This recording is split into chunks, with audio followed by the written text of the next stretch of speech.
Hello everybody and welcome.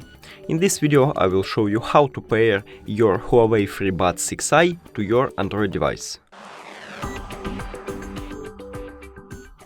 You have to start by open settings, go to connected devices or Bluetooth. Now click on pair new device and then open charging case and click on connect button, press and hold it for at least 3 seconds.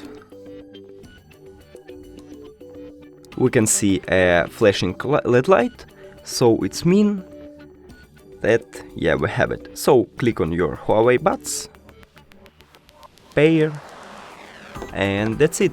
Thank you for watching this video. If you found it helpful, please consider subscribing to channel and leave the like on the video. It's really important to us. See you later!